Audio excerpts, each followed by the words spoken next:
I feel like God gives you knowledge to Mm-hmm. share knowledge. You know, So, yeah, what's that's the a fact. point of going to the grave with all this knowledge? You know, my goal, and I feel like all of our goals should be, is to impact and to help and to empower as many people as we can while we're on this earth. And I feel like that's what's missing in this Mm-hmm. generation, in our culture. We kind of look at everyone as competition. And Mm-hmm. really, if you're confident in your gift, if you're confident in what you have, everybody's good at something.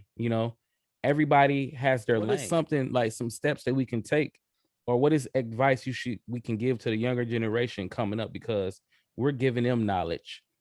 So therefore, that knowledge we're giving them, it should be that like a trickle down effect. You should give that knowledge to them.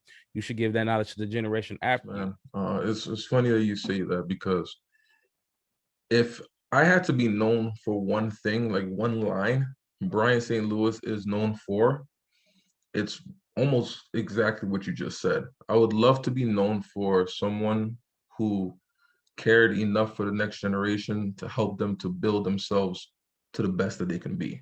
Because when I look at the next generation, or look at, like, for instance, Generation Z, they have the way that they think compared to how, because I'm a millennial, or how, Gen X or baby boomers think. The way that they move is completely different.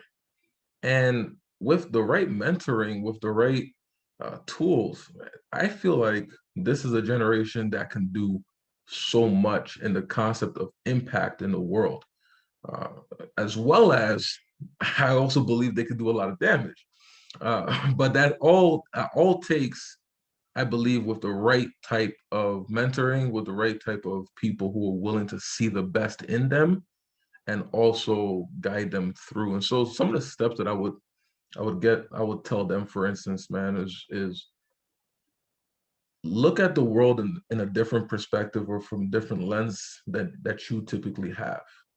I believe that, for instance, one of the people who understand the world the best are those who have actually traveled the most, and they're way more grateful for what they have. Their understanding of the perspectives of the world, their viewpoint has grown, and so they're willing to see people in a different way. I think when it comes to this concept of loving people, one of the issues that we have is the fact that we don't understand people, and we're not willing to go into their shoes, or to walk a mile or even 2 miles in their shoes. And so it's very hard for me to love you if I don't even care to understand you. So, man, if the young people, if they take that time Man, that's a great point. I'm sorry. That's a oh, yeah, great point. yeah, absolutely, man. But so if they take that time to just go and understand, see different perspectives, go do that. Travel the world. Get away from your city. Get away from your small town. Get away from your state, or from your country that you've only known all your life.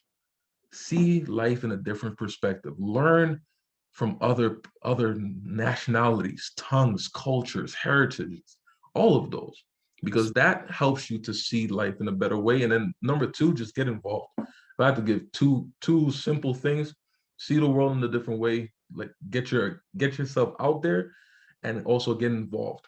Go do volunteer work, do community service projects.